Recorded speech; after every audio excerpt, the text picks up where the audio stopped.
বিনিয়োগ ও শিল্পায়নের বাধা দূর করতে আগামী বাজেটে বড় ধরনের সংস্কার প্রস্তাব দিয়েছে Japan Bangladesh chamber of commerce and industry. Corporate কর ও ভ্যাট কমানোর পাশাপাশি চট্টগ্রাম বন্দরের সক্ষমতা বাড়ানো এবং ইলেকট্রিক গাড়ির প্রসারে নীতি সহায়তার দাবি জানিয়েছে সংগঠনটি। বারিধারায় আয়োজিত প্রাক বাজেট সংবাদ সম্মেলনে এসব দাবি করা হয়। তৈরি পোশাক, তথ্য প্রযুক্তি, ওষুধ ও আবাসন খাতের মতো গুরুত্বপূর্ণ খাতের জন্য বিশেষ আর্থিক প্রণোদনা চেয়েছে জেবিসিসিআই।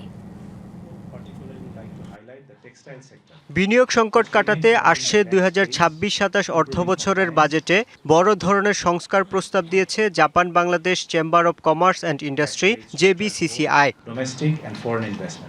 সংগঠনটি বলছে, বিদেশি বিনিয়োগ বা এফডিআই বাড়াতে বর্তমান কর্পোরেট করের হার 25% থেকে কমিয়ে 20% নামিয়ে আনা জরুরি। একই সাথে ভ্যাটের হার 15% থেকে কমিয়ে 7.5% করার প্রস্তাব দিয়েছে সংগঠনটি।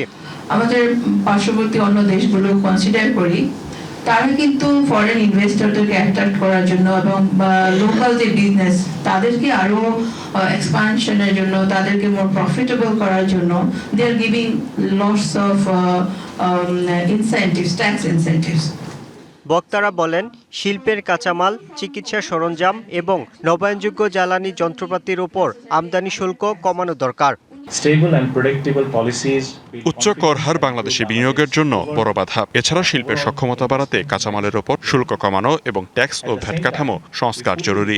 সেই সাথে লোকসানি প্রতিষ্ঠানের ওপর ন্যূনতম কর প্রত্যাহার করলে ব্যবসায়ীরা স্বস্তি পাবেন।